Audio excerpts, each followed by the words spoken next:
I'll welcome you very soon when you become a chartered accountant.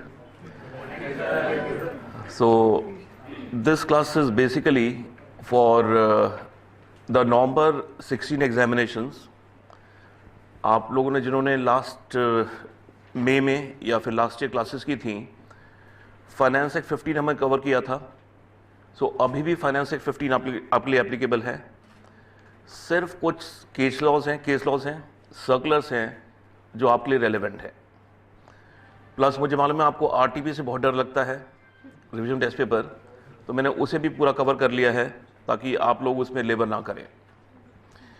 In fact मैंने ये class last week करी थी, एक अलग से स्टूडियो में रिकॉर्ड करने की कोशिश की थी, बट आधे घंटे बाद मैंने बंद कर दिया क्योंकि मुझसे मतलब स्टूडियो में रिकॉर्डिंग नहीं की गई. Without students I can not really teach, तो मुझे फिर वो बंद करना पड़ा.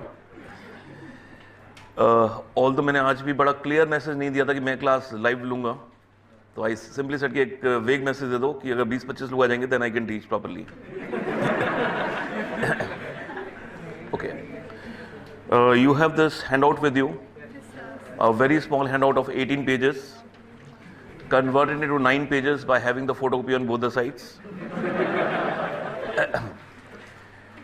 So सबसे पहले जो income computation and disclosure standards हैं ICDS, they are not applicable for this exam. आपने देखा था मैं क्लासेस में भी ICDS नहीं करा पा रहा था क्योंकि उसमें बड़ी कॉन्ट्रडिक्शंस हैं. आप लोग भी मुझे मैसेज भेज रहे थे कि आपने क्लास में ये पढ़ा दिया है, ICDS में ये लिखा हुआ है, वो प्रॉब्लम्स हैं. तो गवर्नमेंट ने इन प्रॉब्लम्स को देखते हुए ICDS को डेफर कर दिया असेसमेंट 17-18, बट मुझे लगता नहीं वो वहाँ पर भी आ पाएंगे. So but for your exam the ICDS are not applicable. सबसे पहले एक अमेंडमेंट करते हैं. ये अमेंडमेंट रूल्स के थ्रू आई है. आपने सेक्शन 47 पढ़ा था कि certain transactions are not regarded as transfers. अगर बॉन्ड शेयर में कन्वर्ट होता है, अगर बॉन्ड शेयर में कन्वर्ट होता है तो 47 का क्लॉज 10 कहता है देयर इज नो ट्रांसफर. बताइए, अगर बॉन्ड मैंने परचेज किया था, let's say on sale phone of करिएगा प्लीज. मैंने बॉन्ड परचेज किया था 1/1/2010 को, और ये बॉन्ड मेरा कन्वर्ट हो रहा है शेयर में ऑन 1/1/16, और मैं इस शेयर को फिर सेल कर रहा हूं 2/3/17 को. लिखिए मत, it's given in the handout. The same example is given in the handout. तो आपको याद होगा मैं हमेशा कहता था जब लिखना होगा बता दूंगा लिखना है, अदरवाइज सुनते रहिए. तो आपको याद होगा हमने क्लास में किया था कि जो होल्डिंग पीरियड ऑफ बॉन्ड है उसे हम काउंट नहीं करेंगे. The holding period of bond will not be counted for determining the period of holding of the shares. तो आपके जो मॉड्यूल में एग्जाम्पल दिया है उसमें हमने 1/1/16 से लेकर 1 मार्च 17 तक होल्डिंग पीरियड माना है.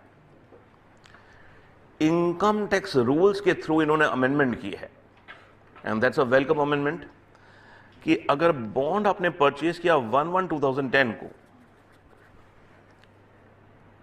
ये कन्वर्ट हो गया शेयर में 1/1/16 को, और शेयर को फिर आप सेल करते हैं, तो इस शेयर की होल्डिंग पीरियड कब से ली जाएगी?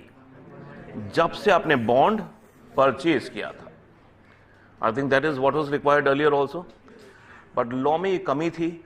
जैसे कि याद होगा अमलगमेशन के केस में, अगर मुझे अमलगमेटेड कंपनी के शेयर मिलते हैं तो हम क्या करते थे?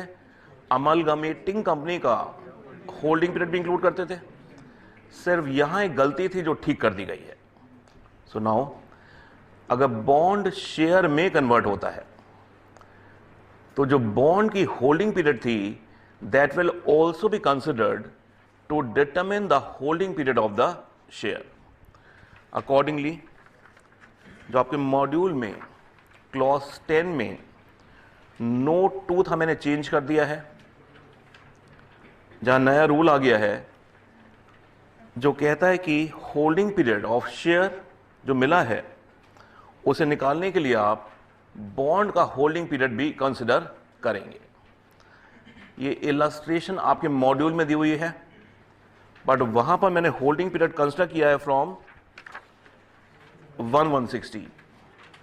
सिंस ये अमेंडमेंट आ गई है तो मैंने इस इलस्ट्रेशन को चेंज कर दिया है। I hope this issue is clear to you. Second page पर आइए। एक रिलीजियस चैरिटेबल ट्रस्ट अपने फंड्स को इन्वेस्ट करती है in specified securities. Specified securities दी होती हैं सेक्शन 11(5) में, फॉर एग्जांपल गवर्नमेंट सिक्योरिटीज। अभी आजकल न्यूज़पेपर में आप देख रहे होंगे सॉवरेन गोल्ड बॉन्ड स्कीम आई है, जहां आप पैसा इन्वेस्ट करते हैं तो आपको गोल्ड की फॉर्म में इन्वेस्टमेंट मिलती है। तो सिर्फ अमेंडमेंट यह है कि ट्रस्ट जो है इन सोवरेन गोल्ड बॉन्ड्स में भी इन्वेस्ट कर सकती है। तो सेक्शन 11(5) के लिए गवर्नमेंट सिक्योरिटी से साथ साथ trust can also invest in sovereign gold bonds issued by the government.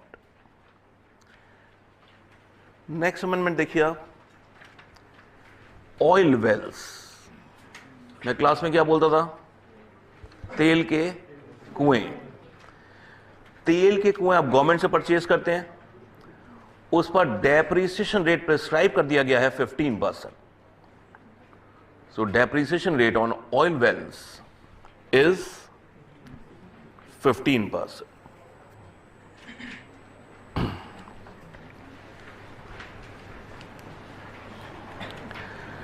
Next circular important है।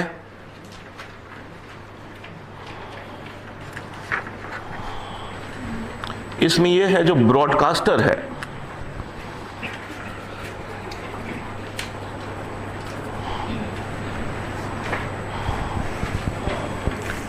टेलीकास्टर है,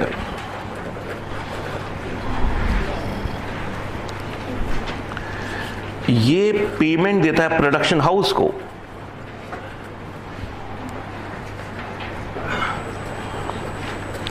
जैसे कि सोनी चैनल जो है, जो सोनी चैनल है या कलर्स चैनल है, जो लोग सीरियल्स देखते हैं उनको मालूम होगा, जो सीरियल्स प्रोड्यूस होते हैं वो कौन करता है? Production house. जैसे बालाजी।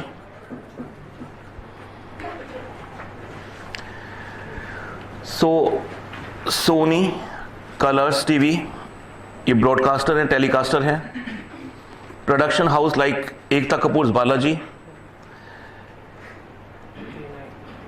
ये सीरियल्स प्रोड्यूस कर रहे हैं, ठीक है। ब्रॉडकास्टर इनको पेमेंट करता है। अब ब्रॉडकास्टर इनको पेमेंट करता है और आज पेमेंट करोड़ में है, पेमेंट करोड़ में है। आप देखते होंगे पूरे घर में, पूरे दिन घर में टेलीविजन चलता रहता होगा, आपके सीरियल्स पे सीरियल्स आते रहते हैं। सो पेमेंट करोड़ में है। बताइए, इशू यहां टीडीएस का उठता है कि जो टीडीएस कटेगा, ब्रॉडकास्टर टेलीकास्टर जो पेमेंट कर रहा है प्रोडक्शन हाउस को, उस पर टीडीएस काटेगा। विल इट बी 194C और 194J? 194C क्या होता है? Works contract, works contract. 194J होता है प्रोफेशनल और टेक्निकल सर्विसेज। अब बोर्ड कहता है दो तरह की पेमेंट्स होती है। एक तो जो ब्रॉडकास्टर टेलीकास्टर है, प्रोडक्शन हाउस को पूरा वो देता है कि ये हमारा स्टोरी है, स्क्रिप्ट है, इस पर आप सीरियल बनाइए। नंबर 2 क्या होता है? एक तो यह है कि सोनी वाले कहते हैं हमारी स्क्रिप्ट है ये वाली, इस पर आप सीरियल बनाइए। नंबर 2 क्या है कि बालाजी टेलीफिल्म अपना सीरियल बनाता है and give it to telecaster Sony की, इसे टेलीकास्ट कर दीजिए। अब आपके हिसाब से बताइए वर्क्स कॉन्ट्रैक्ट 194C कहां लगेगा? पहला केस क्या है? एक मिनट देखते हैं, एक minute, let's come out with the circular. Page 2 at the bottom,